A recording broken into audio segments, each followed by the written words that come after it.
Welcome to Dance to Heal. I'm your host, Jenny C. Cohen. Join me as I share stories of how dance and movement can bring healing in a way that is safe and tailored to your life. I'm a cancer survivor, mother of two, and an award-winning performer who found that movement was vital to my recovery. I created Dance to Heal Wellness and also authored the best-selling book, Outside in Recovery, Dancing My Way Back to Myself After Breast Cancer. I will bring new techniques to help you on your dance journey and healing path. Are you ready to move? Dance to Heal starts now. Andre Paradis' journey leads him from a former professional dancer to a relationship coach specializing in the fields of male and female dynamics. Andre has worked with global clients, including Japan and Bangkok. Throughout his programs like the Mankind Project and PAX, his clients experience tangible and lasting results. So now that you've gotten this wonderful introduction to Andre, I would love for you just to dive in and explain to me why you're passionate about relationships. Oh, there's quite a story here. It started with my own life, obviously. I think most of us who are passionate about what we do, it's not random.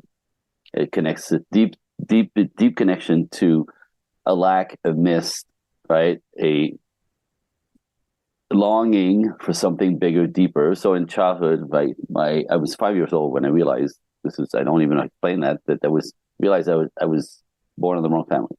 Mm. They have 4 siblings. I don't belong there. They don't like me. I don't like them. My mother acts like I don't exist, right? I was a mistake. So a part of that was she didn't want me. And so it was palatable. And my little brother next to me, she loved, she buried him with love. And I just sat there. That's basically what it felt like. So at 5, when I kind of put my feelings to my thoughts, when I realized, what the hell, something is wrong here. Somebody made a mistake somewhere.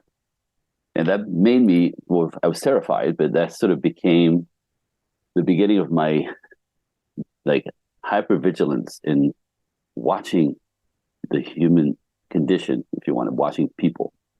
First, to try and understand my circumstances. And then as I grew, I was a strange little kid because of that. I was disconnected. I was the one in the corner. I always had a friend, but I was not in any way kind of part of anything. So I was a watcher. I was a watcher and I was an observer. And I remember watching, I remember the guys in school that were cool and the women liked. I'm like, how'd you get to be like you? Right? And the ones that were weird like me, how'd you get to be like you? And people that were the one way or the other, and odd, strange vibes. And I could just watch. And the more different the person, the more curious I was. And again, that was just my brain. That was my radar. I was constantly just watching. And I became very acute in picking things up just from that ability or that practice. But that's how it started. So trying to understand my circumstances. By the time I was 23 years old, I was doing personal development workshops. Before they were popular, my friends would go, let's go to the beach. I go, no, I'm going to a workshop all weekend. And they go, you're so weird. And that was so weird to do. What do you mean you spend the weekend in a workshop? But again, for me, it was everything that I felt like I lacked: confidence, mojo, direction, sense of self, understanding about money, business, everything I was missing from that disconnect, the original disconnect of I don't belong here. How do I then get in here? And and where do I even find the energy to lean in? Because I just want to lean out, and mm-hmm. There's something that always pulled at my heart. It's interesting. Every time I thought to check out, because I didn't think I was going to go far and long, because it was a mistake. Yeah. I just needed to go, right? So, but every time I thought of checking out, there was this little it's still there today, right? This is kind of like a little tug in my heart that we go, nope, hang in there. There's much coming, and there's something huge for you to do. Mm. So I danced, you know this. So my career started as a dancer, and that saved my life. So your podcast, Dance to Heal podcast, it's my life. It saved my life in every way somebody could be saved. And that little pull. So I thought when I was dancing, I thought that pull was going to be, well, I'm going to be a famous dancer or actor because I was doing both. That wasn't it. and then I started my family and my kids and my other business, and that kind of went dormant for a while because it was very like it's a very 3D business, 3D life, like on the ground, like fighting, business world. But that little thing was in the back pulling like something, and I'm like, I don't know what that means. I'm like, I'm in the world of cars in Los Angeles. How is that? How is that something big? I provide a service. I'm making a living, Yeah. take care of my family, and then I tripped on this material in 2006, being curious about everything. Yeah. 2006, I'm in Northern California in a business workshop. I was trying to push the ceiling up of my business. I was trying to make more out of it. And on the flight back to Los Angeles, a couple that I met in the workshop were sitting in the same row, and I thought it was cute and random. Nothing is random. Nothing. Yeah, at the time, I still believed that, though. The life was pretty random. Yeah. Yeah. Yeah. So the lady just sitting next to me says, "What do you do next weekend?" And I go, "Oh, I'm up next weekend. Why?" She goes, "You want to come to a workshop? It's on me." I'm like, "Of course." Yeah. Like, because I'm a workshop head. I know these are expensive, and spending a weekend learning something, yeah, like that's always my go-to, Yeah. right? So, and then I asked her what the workshop was about. Just I'm a yes before I even know, because I'll learn something. Yeah. And she said, "Oh, it's called Understanding Women."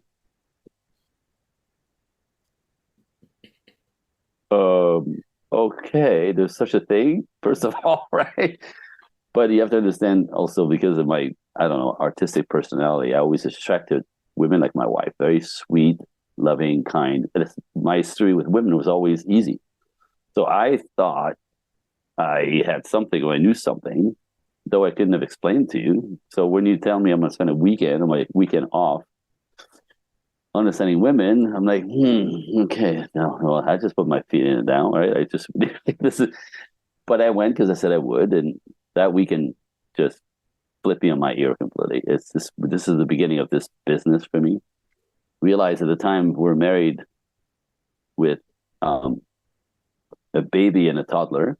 My life is good. We're not struggling. Like everything is. I'm not looking for this. Is what I'm saying. But after that workshop, I realized I knew nothing. Not you don't understand. Like, nothing about women. I slipped off my chair 7 times at least, like off my chair, with the understanding or the revelations that came through with the way you think, the way you process, the way you think personally, and why, the way the world affects you, how you maneuver to the world, what motivates you, completely mind blowing. Like it's like for a perspective of a male's brain, it was insane and upsetting actually because like I saw why we collide so hard, why there's so much confusion, and then I realized the next thing that if I knew nothing about women, it means I knew nothing about my wife. Mm-hmm. And that made me freak out a little bit. I came home like really upset, and because I thought all my siblings are divorced and remarried like 3 times. One is 4. I have my baby girl, I have my family. I'm not going to mess this up, not knowing. This is when my brain went crazy. And then, of course, so I took all the company's curriculum, all their workshops. I started assisting their workshops to integrate the material more. And like for years, like I was just that guy.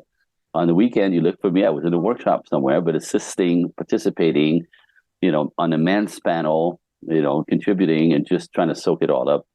And I became a workshop leader for the company. That didn't really last through, like some, what do you call it, like political stuff going on behind the company, this, that, and everything. But I continued training with, like experts like Dr. John Gray, Shanti Falhan, Esther Perel, New York City. These are like specialists in different fields of relationship dynamics. So I stand on the shoulders of 5 masters. Mm-hmm. Again, that was just curiosity to just make sure me and her were going to be fine. That wasn't going to be a statistic. And next thing you know, I'm teaching my friends, I'm teaching my customers, I'm teaching, and this full business, full blown. By the way, this is not a hobby. Most coaches are hobbyists. Mm-hmm. They don't make a living at it. This is how I pay my mortgage and my cars. Like this is what I do for a living since 2009. So that's how this got to unfold. Sorry, it's a long story. I love the story. Thank you. Thank you for. I think it's really important for people to hear, oftentimes the long form versus the elevator pitch. Sure. Because We have them captive. They're here for a reason. They're excited about hearing about you. So thank you for going in depth versus giving me a 10-second, oh, I did this because of this. I think it's really important. That's why people work with you. They know your why, like the people why people know my why, when I started going into this because I need to save my kids, and in Right. saving my child, I saved myself. And Right. that's what attracts people. I never would have healed just for me. You were motivated by the love of your wife and your family, Yep. right? Absolutely. And Absolutely. that's how we come back to ourselves. Right. So would you share with us what are some things that people just don't know about that are essential to knowing about ourselves? Let's Well, build this out. there's probably about 7 or 8 of them. So they're huge, like complete, like no clue about each other. And it sounds ridiculous because, we're looking at each other. We speak English. You understand the words that come out of my mouth. Yeah. We're not communicating, right? The way you speak is different than the way I speak, which means what I hear is not what you're saying, and vice versa. Yeah. It sounds ridiculous. We speak English. What are you talking about? Right? But you understand the communications is such a part of every relationship, personal, familial, right? With your children, with the people you work with, employers, employees, associates. It's always where where the wheels come undone. And especially when we got a male female dynamic, we are not speaking the same language, even though we use the same words. So that one is huge to decode. Um, in 6 layers, just in the communication, in the listening and speaking part. The one of the biggest one I call something I developed. I kind of corner myself, even though I study with masters. Everybody has a different. So I have knowledge into psychology, anthropology, Hmm. chemistry of our bodies, um, reactivity and human behavior, all the way to sexuality, how sex and sex hormones drive us, literally why people cheat and some others don't. Like so, these are all different angles of what happens to us in the dynamic. But I have all of them plus my own research, Yeah. and so the part that I discovered is sitting above all of that, with all of that, the upper layer of what I discovered is what I call our self doubt, and it's the driver for each of us. Each men and women have a different base score self doubt about ourselves. Mhm. It drives us every second of the day, but we're not aware of it. And the big derailment is that your self doubt. I have zero acknowledgement, no knowledge of it. I don't. That's not. I don't know what it is. I don't even know what mine is. But in that not knowing, it's so huge. It's so huge because it explains at some level almost everything that happens between men and women.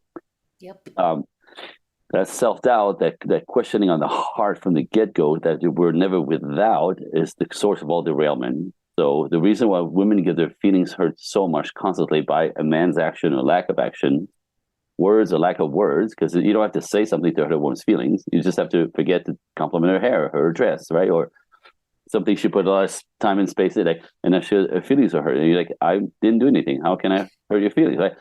Her self doubt is like a radar that's constantly looking for. See, there it is. Oh, see, there it is. See, there it is. So he doesn't care. He doesn't care. He doesn't care. He doesn't care. He doesn't care. He doesn't see me. Doesn't care. Doesn't love me. Doesn't respect me. Blah, blah, blah, blah. And you're hurt. I'm just standing there. I have no idea this is happening. Yeah. Right. And then on the other side, what you do to us, women to men, not knowing, not your fault. This is gonna sounds terrible, but you the same way we hurt your feelings all the time with things that we don't understand and we don't see that's on our radar. We're not functioning, we don't operate that way, and we don't have that self doubt Hmm. that constantly has you derailed and think we know what we're doing. We don't know what we're doing. We have no idea we're hurting your feelings. We don't mean to, but to a woman, it's like so obvious. And all your girlfriends watching, what a jerk. No, no. On the other side, you ladies, unbeknownst to you and your awareness, because your self doubt is different than ours, you treat us like women. You approach us like women. You communicate with us like women. We're not. And on the other side of it, especially when you're frustrated, you constantly disrespect us, and you have no idea you're doing it. Oh, I could totally see that. Go ahead, keep illustrating more examples because some people like I know before I was healed, Yeah, that would have put me in defensive mode right. because and like you know for me even just culturally respect is the biggest get all of everything. You Mhm. show each other respect before you show each other love. Well, So yeah, yeah. no, so please illustrate to other people Well, what that means well, because that, okay. yeah. It's such it's a huge. My goodness. So get this. Interesting enough, I'm going to decode it a little bit more. The mechanism of it, the how it actually functions. So we both men and women want to be respected and cherished, right? To be loved and respected, to be loved and respected. That's all we want, Everyone does. Yep. right? So when people say, and when depending on who I talk to, because there's a masculine and feminine paradigm in that dynamic, I'll explain. So when I ask anybody, man and woman, it's like, do you want to be cherished first, or do you want to be respected first?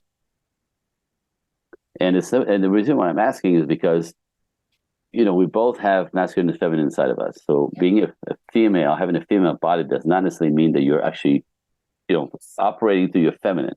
Yep. And having a male body doesn't necessarily mean that men are operating through their masculine. You see what I'm talking about out there, Yep. right? You see men who act like women and women act like men. Yep. And it's called ego dystonic. There's a reversal of nature. There's an inside out activity that is actually quite damaging, not knowing what that creates in relationships. So the masculine, get this, and if we're going to talk men and women, just to give it clear, man must be respected first in order to cherish you. Mm-hmm. If you don't respect a man, he can't fall in love with you. Mm. Period. You see it? Mm-hmm. The same way, if you don't cherish a woman, she can't respect you because she feels disrespected, and she can't fall in love with you. If you don't cherish a woman, she can't fall in love with you. Like the Can you source of what she clarify what needs. Yeah, I want some examples, Andre, just so we yeah, know, because you gave some excellent examples of how women may feel cherished or needs that reinforcement. So what yeah. does that mean on the other end of it? What is a person who is more masculine? What are some examples of respecting them? What does that mean? Well, the masculine needs to be interesting. So it's again completely different machines, right? And again, it could be inverted, even if you have, like it could be inverted within your own body Yeah. because it's energy. And so if you've been knocked out of your feminine life or energy or as a child, you will operate in the world in your masculine. It's going to create that dynamic and vice versa, right? So the masculine operates from basically two baseline instinct slash need, Mm-hmm. right? So the masculine, get this, to be masculine is, this is the definition of masculinity for men, especially like the normal, typical masculinity. I do what I want, whenever I want to, the way I want to do it, Mm-hmm. per my value system, per my character, for what I believe in, and I don't care what anybody cares or feels about. Mm-hmm. I don't care. This is me. Take it or leave it. Mm-hmm. That's the ultimate masculine, right? So there's a freedom in that, and there's autonomy in that. Mm-hmm. So two paradigms for the masculine is I need the freedom to be me in order to be me, which Correct. means you can't. Autonomy means no outside influence on my choice, because that's the freedom that men are looking for: freedom to be themselves, freedom to choose every choice that they make in life. My life, my choice, my value, my character. This is what I value. This is what I'm going for. This is what I do. You don't like it? Get out. I don't care, right? So Right. that's the ultimate masculine. So when I say freedom, men require freedom. Masculine requires freedom and autonomy, and it's not freedom to be a jerk. And it's not freedom to be, screwing around. It's not freedom to be irresponsible. It's freedom to be me. Yes. What that means is, you don't get to lean on me. You don't get to mother me. You don't get to try to tell me what to do. You don't control me. You don't tell me, you know what we should do. You know what we should do? Like, you can't lean on a man, but that's leaning in without him pushing you back. So Okay. masculine needs the freedom to choose and make on their own decisions, and it's decide to assist, decide to help, decide to provide because he wants to, not Right. because Not expected to. Not and expected to. or told to. Oh, okay, that's good. That's your And mother. That's your what's mother. the Very what's the second disrespectful. one? You said one. So it's freedom to be himself, to choose, and autonomous. Okay, got No it, got it, got it. outside influence. So you don't get to lean on me and decide that I should readjust my values because you don't agree with them. Get out of here.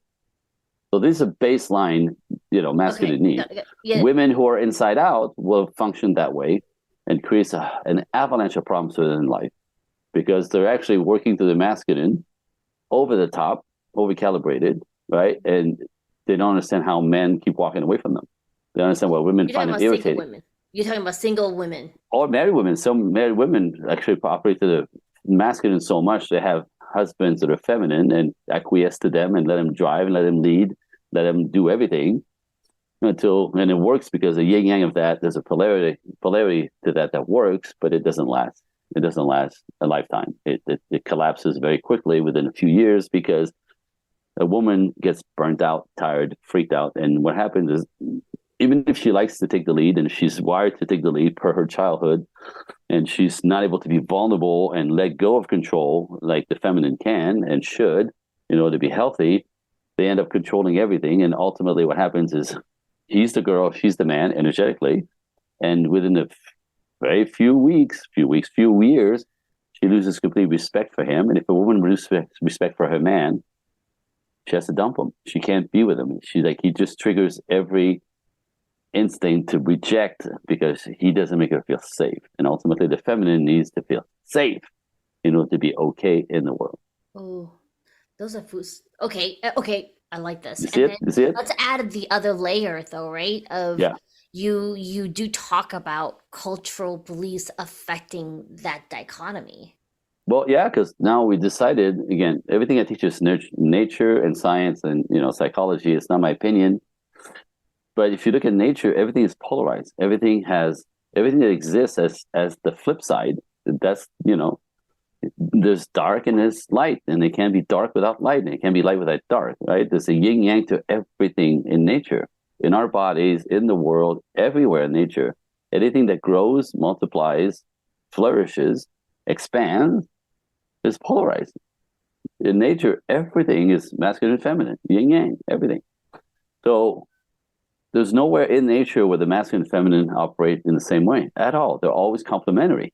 They're complementary. They come together to survive. They come together to expand and grow. In our culture, we just decided that men and women should be equal. Now, it's fine, equal rights, equal pay is fantastic. That's not what I'm talking about. But that extended into we're supposed to be the same, as in operate the same. So men have to be more sweet and sensitive and loving and kind and vulnerable in order to be valued by women. And women have to be strong, independent, and powerful in order to be valuable in the world. And this is when the wheels come off, because that doesn't work in a relationship. This is what I do every day. I see the disaster of that thinking and belief everywhere.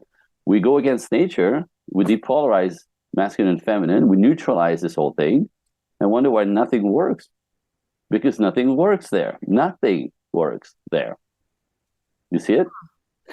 And this is where culture really is keeping us from developing healthy dynamics, because women is thinking, strong, independent, powerful. I don't take no shit from no man and can't tell me what to do. And that's all masculine, over the top, which pushes away the masculine completely. When you're masculine, you disrespect my masculinity, ladies. When you're masculine, you disrespect men's masculinity. And when you understand that nature wants men and women to be an opposite. So if you want a masculine, natural male who provides, protects, cherishes, and gives to the feminine instinctively, naturally, no manipulation needed, you have to be in your feminine. Because when you're a masculine woman, you repel masculine men, and you attract feminine men, and you think that's man. That's not man. That's your energy dynamic. That's inside out. So masculine men are irritated by masculine women. They're not intimidated. They're irritated. You're stepping on me with you, go girl, or I don't need I'm not going to take, you're supposed to, right? You're leading and literally stepping on me. And then you're like, forget this crap.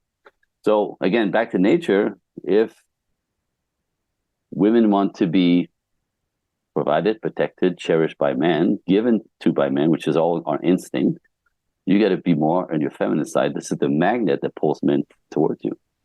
The same thing with men. If men are too soft, too sweet, too gentle, look out in our culture right now. masculinity is toxic. You can't trust men. They're cheaters, lie. Really? How's that going to work? Right? So men are like kind of doing this. Men are doing this. They don't know how to be with women. And then the same thing. Women are like, where are the men? They're all wimps. I'm like, well, congratulations. You neutralize everything and it's not working.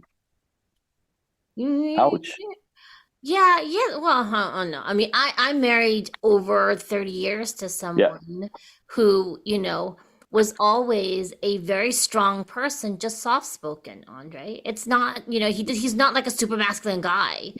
And I certainly, maybe energetically I am masculine because I was never safe. Yet Yep. we've grown That's the gauge. That's together, the gauge.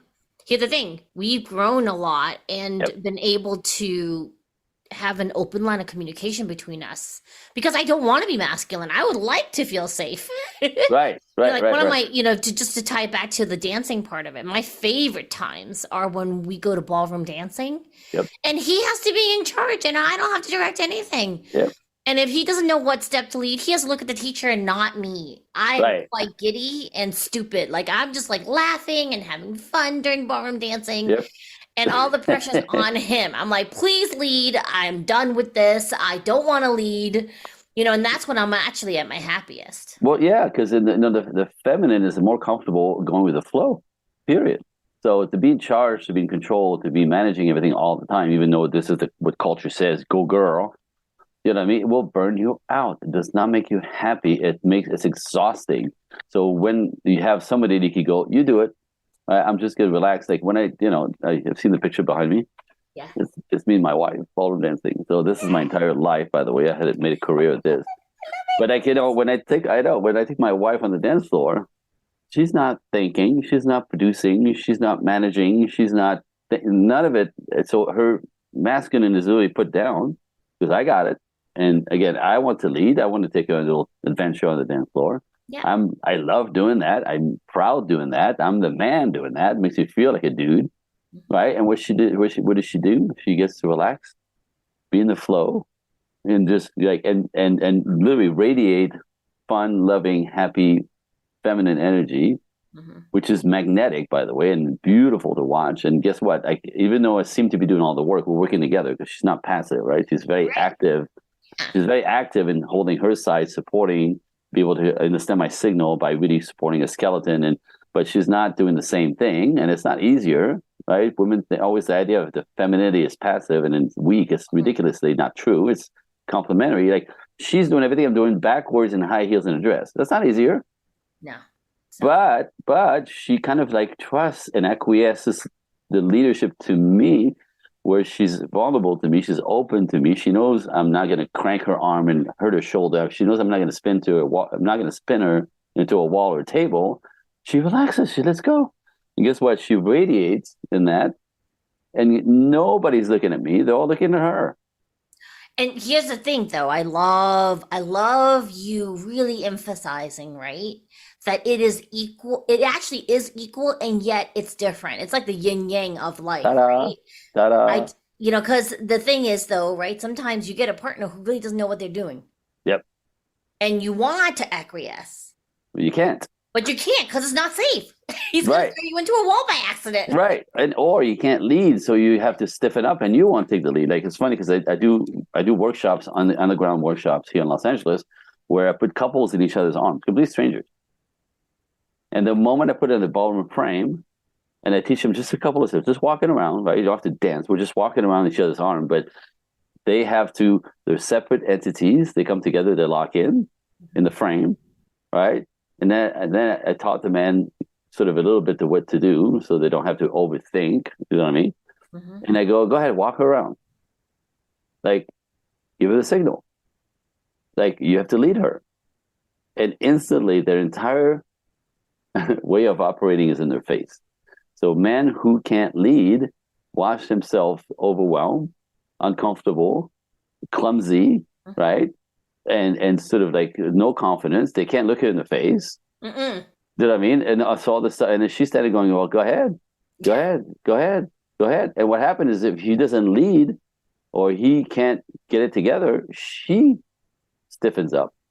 She frames up. She kind of instantly will stiffen up in his arm and kind of pull at him out of not feeling safe. That's what happens in relationships. Oh, yeah, that's exceptional. Because, Period. I mean, look, we could trace, because I'm going to speak from personal experience, right? Yeah. My husband, and he's going through a lot of therapy, had a very domineering mother. Yep. Never allowed him to develop that part. And his dad was actually in that relationship, it was very mom Passive. strong, dad passive, right? Yep. So that was modeled to him, and he was never allowed to be a masculine male. Right.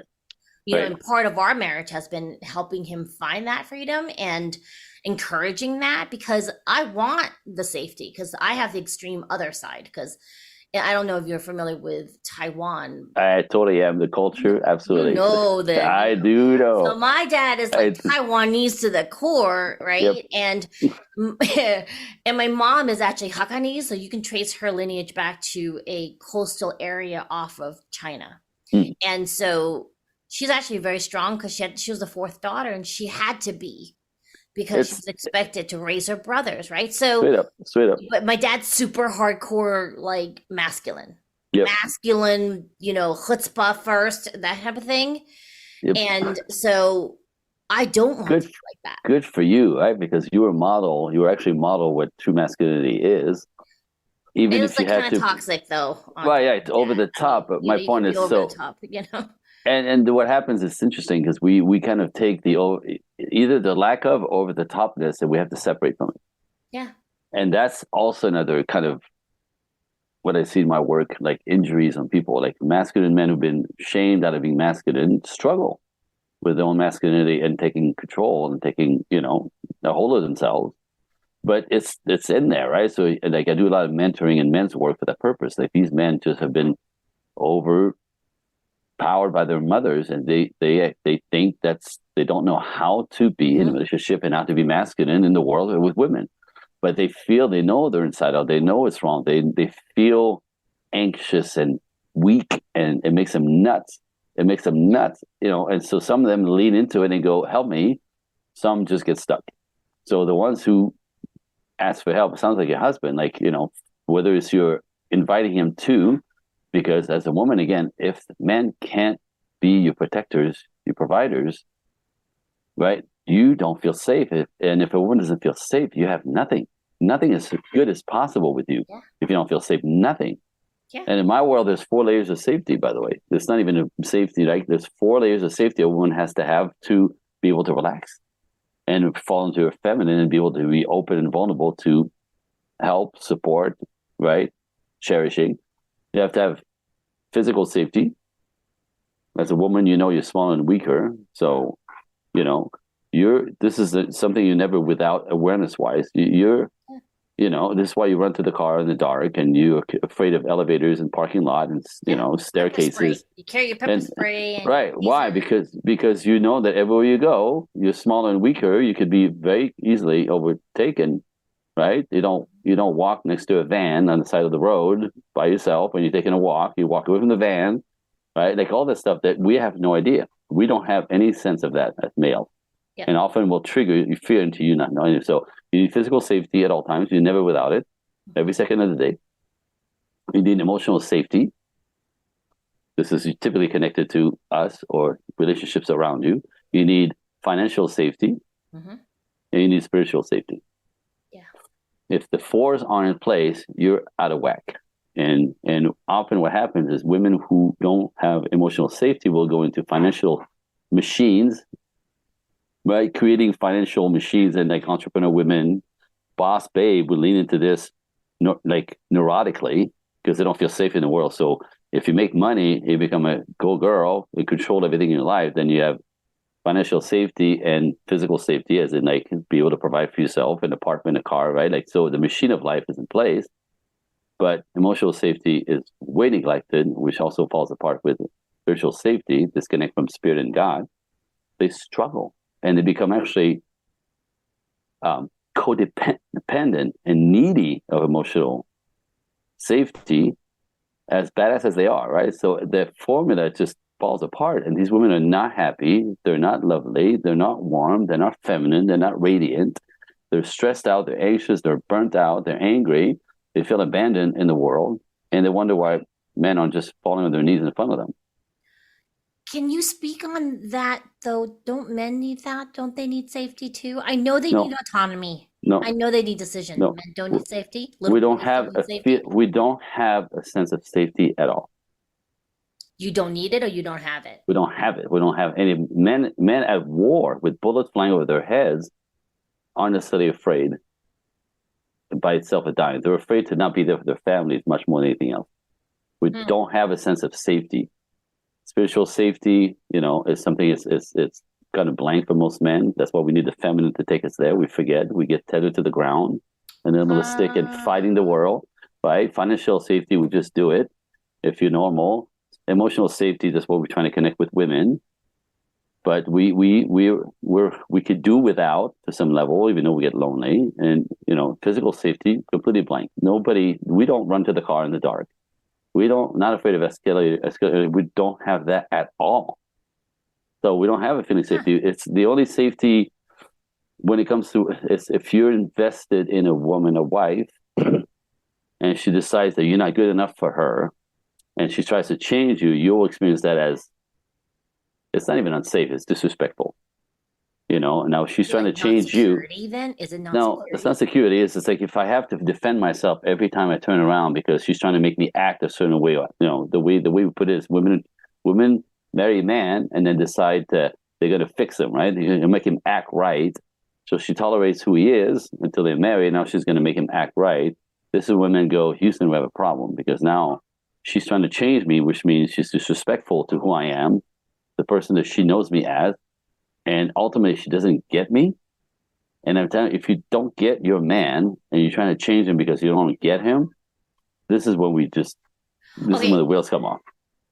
And here's the thing. So I wanted to differentiate because for my relationship with my husband, right? Not to talk about me, Andre, but but it's like that's how you relate. This is how you relate. Sure. So here's the thing. I did help my husband shift because he wanted it, because he came from a childhood where he was pretty emasculated. Yep. That's different, right?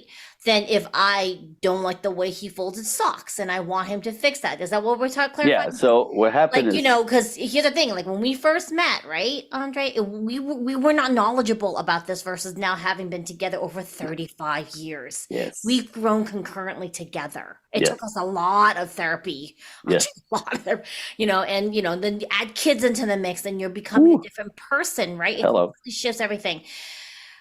This is so crazy. Anyways, at the same time, right there, it's like you could argue I forced my husband.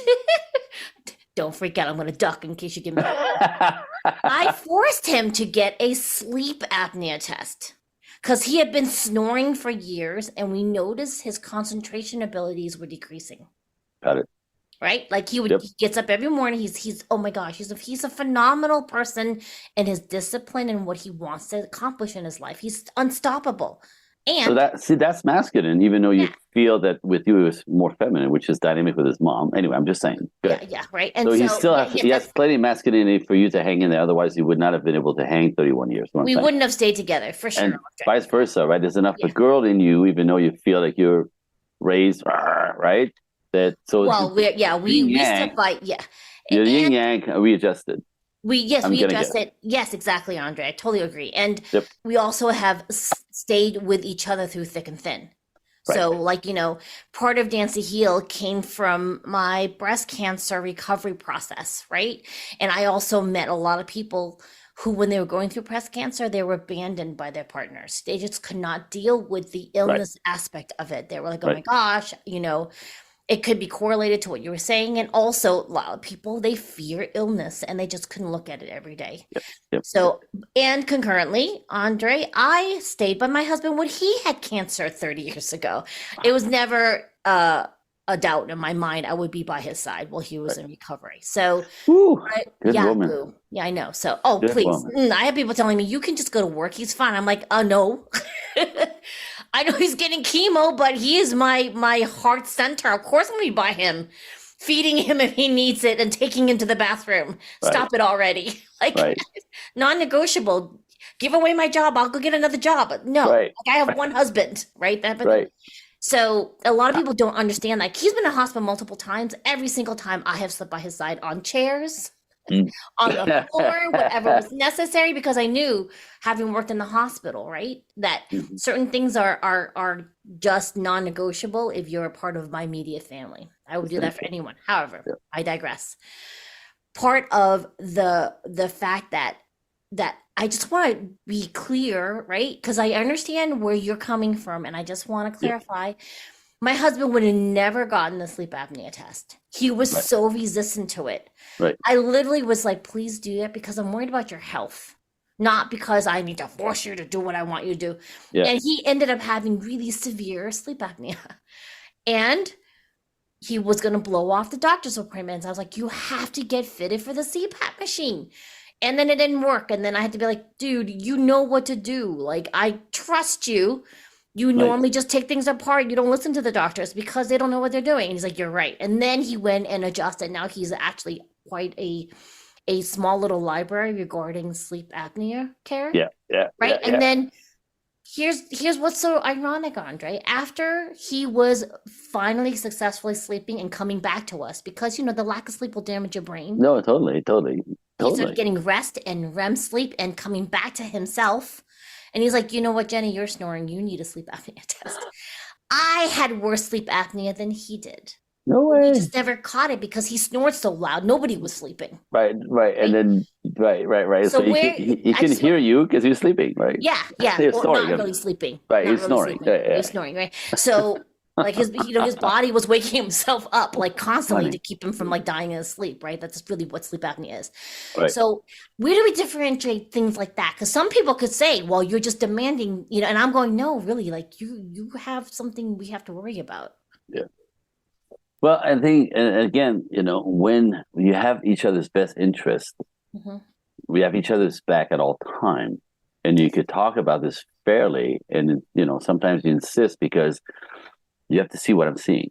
Like, I'm freaked out as a woman, right? All you have to do is tell them what you're uncomfortable with, what you're afraid of, what's not working for you, and that, get this again, back to instinct. Everything is instinctual in my world.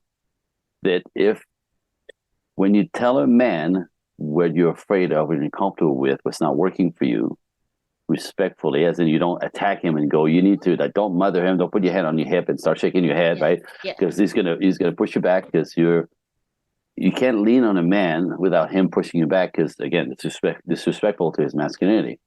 But if you say, look, I'm uncomfortable with this, I'm scared, I can't sleep, I'm wondering, like, it's really affecting me, like, your lack of self-care or taking care of this really freaks me out.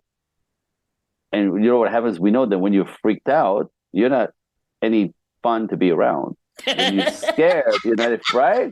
I'm sorry. You're not. Yeah, that's bald facts. It's true. We're not fun to be around when we don't feel secure. Right. And or you're afraid, or you're scared, or you're uncomfortable, or you're like worried. Any of that takes you away from us. So what happened? Get this. This is back to nature. It's all back to nature. Get this. When you're good, I'm good. When you're happy, I'm happy. Yeah. Right? If you feel sexy, regardless of your body, by the way, ladies, if you feel sexy, you're fucking sexy. You're just sexy. Yeah. Right? So it's your energy that kind of like sort of settles into us. And I know we have the same towards you, but it's way different. And I can't explain that. Like this morning, it'll take too long. Yeah. But there's a real good reason for this. So this is why men will kill themselves to provide and protect and cherish, to keep you in a happy place and comfortable place, not an overwhelmed, not a stressed out, not an angry, not all the stuff that pushes away from you. Because when you're all of that, we don't want to be near you.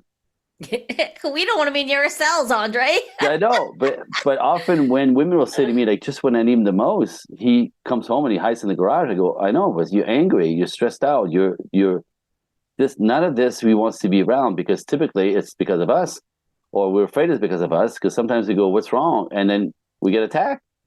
So I've been at work all day. I'm not interested in getting attacked. I'm just trying to like undo, recover, chill, right? So when you're stressed out, there's an instinct to stay away from you. I hate to say this, right? So again, when you express your fears, your discomfort, you're worried about this, because of something he's doing and not doing, you pull at his instinct to fix it. And all of a sudden, again, fix it. Why? Because if he fixes it, you relax, you happy, you ease, you don't stress out, you feel that he's taking care of himself, because ultimately if he dies, right, you're abandoned. So that's a cave woman respond, like you're afraid to lose him, but you fear sometimes you'll throw at him like a mother, you need to get this. You can't do that to a man. But if you tell him why you feel the way you feel and why it's important for you, for him to understand that this is derailing you and you feel this, now they instinctively want to fix it, right? Men are neurotic fixers. They want to provide to their wives and to the feminine, and that makes them the hero. So when you trigger his hero instinct, because I'm unhappy, I'm uncomfortable, I'm scared, I'm afraid you're going to drop dead. You don't understand what it's like to be sitting next to you when you choke. I can't sleep. I'm losing my mind. Yeah. You think he's going to not jump in there to fix it? He's going to fix it with a smile. If you don't shame him into it and try to mother him into it, you just got to tell him how you feel, what you don't feel good about, what you're uncomfortable with, and leave it up to him. It goes back to the masculine. He will choose to fix it for you, but ultimately it's because he wants you to be good, because when you're good, he's good, right? So you don't have to force men into anything. You have to just really tell them what's not working for you and why you need that. Oh, I love and that. they go, huh? So, and then it triggers their need to fix, their neurotic need to fix. That's the masculine wants to fix everything and provide, and ultimately be the hero. Look, I fixed it. I got a PAP machine, so you can sleep now and you're not worried about me. And you go, thank you so much. You're amazing. Thank you. I love you. Take care. Now I don't have to worry that you're choking to sleep and I can sleep now, blah, blah, right? So he fixed it, provided the solution. He feels like a man. You're appreciating. You feel good. You sleep well. Ta-da! So everything is like that. Everything's like that. Well, I love the reminder of the acknowledgement of even just how you speak to each other. Andre, how can my audience work with you more, please? Well, I have a gift for your audience if you're curious. I actually have two gifts. I have two gifts. I do a lot of podcasting. So first of all, I have to say this, and I'm sorry, it's going to take a minute, but I have a good business. I'm busy. Everybody's struggling with this stuff because the culture is trying to go against nature. So now everybody's, in a time where things should be easier and, because we equalize everything, everybody's got options. You can do anything you want. It should make life easier. And it's the worst thing in the world in relationships. So I'm busy, is what I'm saying. Mm-hmm. And I'm good and busy, but that the mission is bigger than my business. The mission, the God sent mission, and God is right there for me. I don't know why it's upper left of my house. It's right there. Always, when I channel, it's always coming this way. This is why I think. But the mission, the God missions, is that I'm responsible with other disruptors, because that's what we are, right? We disrupt the belief system that's popular because it's not working. With your help, by the way, you disrupt her along with me. Is to teach this to the masses. There's a way to do relationships that is healthy, that is natural, that is lined up again with nature, even in this modern time, even with this what's happening out there. So my job is to teach this to the masses. It's rather simple, a lot of details, but anyway. So the mission is to. Are you ready? It's an Oprah big mission. Do it. That's what I'm doing. That's what I'm doing. So that's why I do a lot of podcasting, to spread the word, and bring hope to women who think there's something wrong with them. No, they're just stuck in the masculine that think the culture. The men who feel weak and powerless and look for women to support them. No, right? So this has to be dismantled back to nature, back to where we're spread. Anyway, so the God mission is Oprah big. So to spread this to the masses and really change culture, because when culture falls apart, when marriage falls apart, when family falls apart, culture falls apart, society falls apart, and this is happening out there right now. So God says, let's recalibrate this whole thing. Okay, so that's my job. So I do a lot of podcasting for that reason. Spread the word, send the message, bring hope, understanding. I can help, right? So, and I notice that when I do podcasting, there's two types of listeners. So there are listeners who are looking for information. They're curious. They're just curious, right? Looking for information. They're kind of floating around. They want to just like tap into what's happening out there and just curious. They're not in real trouble necessarily. They're just curious. So this gift number one. So if you're somebody who's curious, wants information, this is a book that I sell on my website. It's called The 5 Feminine Qualities High Value Men Find Absolutely Irresistible. Mm-hmm. This is a man speaking. through me. So it's my work, my research, speaking to men. This is men saying the 5 incredible, irresistible qualities that they're looking for in the feminine. Okay. Which is we're blind to in our culture. Yeah. Go girl does not create this. Anyway, so it's a workbook. It's 30 pages. I sell it on my website. For your listeners who want information, email me directly. My direct email is Andre Coaching, the number 1, Andre Coaching 1 at Gmail. Okay. And if you put in the subject box, Irresistible Book, I will send you a book for free. What? All right. You want to sell my book? So that's a gift, right? For people who look for information, sure. Now, the other type of person who listens to podcasts are people who want to take action or want to step in or are really kind of like, okay, I'm done with this. I need some help type thing. For these people, same thing, Andre Coaching 1 at Gmail. In a box, just say, talk now. And what I'll do is I'll send you a link, a Zoom link like this. We'll speak one-on-one. On me. It's an expensive call for most, but it's a gift. Again, just opening up the channels for possibilities and understanding. And we'll talk about what's not working in your life, what's not working, where you're stuck, right? The loop. We all get stuck in a loop. It's always based in childhood. You know, between the age of 5 and 11, we all get imprinted with beliefs about people, the world, life, and ourselves. Mm-hmm. So everybody who's struggling, stuck in the loop, is unaware of their loop. So in that call, in 15 minutes, we actually go right to source.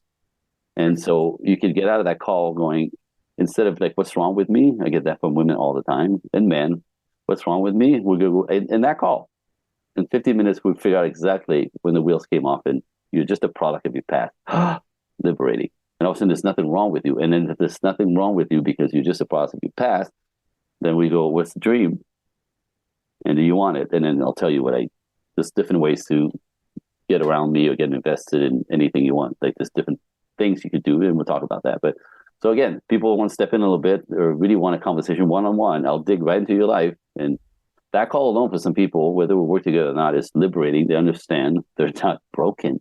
That's liberating, right? So this is my offer for your listeners. Oh, I love it. Okay, so let's repeat. They're going to go to andrecoaching1 at gmail.com. Yep. And they're going to type what for the book? Irresistible Book. Irresistible, okay. And then the Irresistible Book. And then also, if they want to speak with you. Talk now. Talk now. Perfect. Thank you. That's it. And I'll send you a link. And like I said, it's people get all nervous. It's funny. They get on Zoom, they get all nervous. I'm like, this is who I am. I'm on this side. I'm cool. Like, what's up? What's up? You know what I mean? Like, let me give you a little bit of love and understanding, and you take it from there. Oh, I love that. Thank you so much for your generosity. Absolutely. Audience, I am so honored that Andre came, and I really hope you enjoyed this conversation. And again, I am Jenny C. Cohen, and you are at the Dance to Heal podcast. I'm so, like, my brain is exploding for this conversation. I forgot the name of my own podcast for a second there. You're funny. All right, folks. Thanks so much for coming. We'll see you next time. Thanks for listening to Dance to Heal with Jenny C. Cohen. Come back next time to hear stories of recovery through movement and learn more ways that you can move your body. To work with me and continue your journey, visit OutsideInRecovery.com. Are you ready to move?